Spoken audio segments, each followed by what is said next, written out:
নমস্কার বন্ধুরা, Annapurna official channel থেকে আপনাদের সবাইকে জানাই স্বাগত।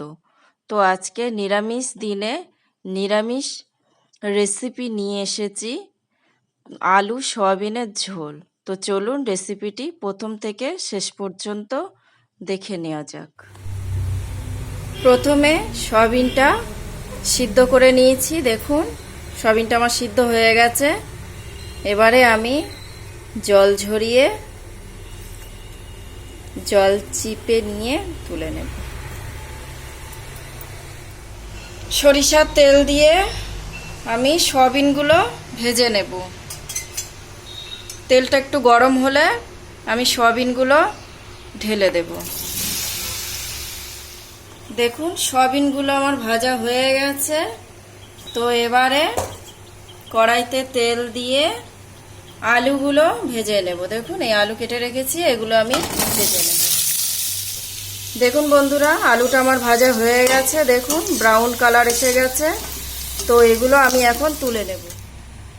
কড়াইতে দেখুন কিছুটা তেল ছিল, আরও কিছুটা তেল আমি দিয়ে দিচ্ছি, সরিষার তেল। তো এবারে আমি ফোড়ন দেব। তো ফোড়নের জন্য নিয়ে নিয়েছি গরম মশলা, গোটা গরম মশলা, তেজপাতা আর জিরে। এবারে আমি দিয়ে দিচ্ছি টমেটো, কোচানো টমেটো, একটা টমেটো কোচানো, আর দিয়ে দিচ্ছি কাঁচা লঙ্কা চেরা, দিয়ে দিচ্ছি আদা, গ্রেট করে রাখা আদা। দেখুন মশলাটা আমার ভালোভাবে কষানো হয়ে গেছে। আমি 5 মিনিট ধরে মশলাটা কষিয়েছি। মশলাটা যত ভালোভাবে কষাবেন রান্নার টেস্ট তত ভালো আসবে। তো গ্যাসের ফ্লেম স্লো রেখে মশলাটা কষাতে হবে। তো দেখুন আমি ভালোভাবে মশলাটা কষিয়ে নিয়েছি। তো এবারে দিয়ে দেব এই যে ভেজে রাখা সয়াবিন। দেখুন বন্ধুরা, আমি মশলাগুলো নিয়ে নিয়েছি।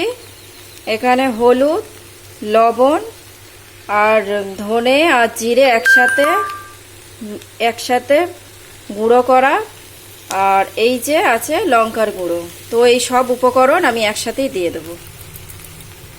দিয়ে আরও কিছুক্ষণ আমি নাড়ব। কিছুক্ষণ কষানোর পর আমি দিয়ে দিচ্ছি ভেজে রাখা আলুগুলো।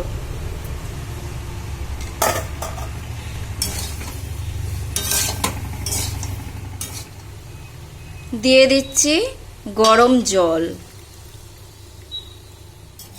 দেখুন পরিমাণ মতন জল আমি দিয়ে দিয়েছি, গরম জল। তো এবারে এটা আমি থালা দিয়ে ঢাকা দেব। তারপরে ফিরে আসব 10 মিনিট পর।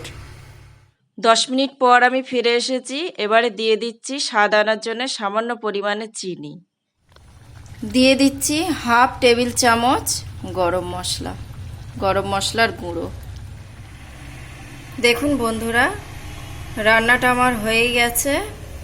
এবারে আমি এটিকে নামিয়ে নেব।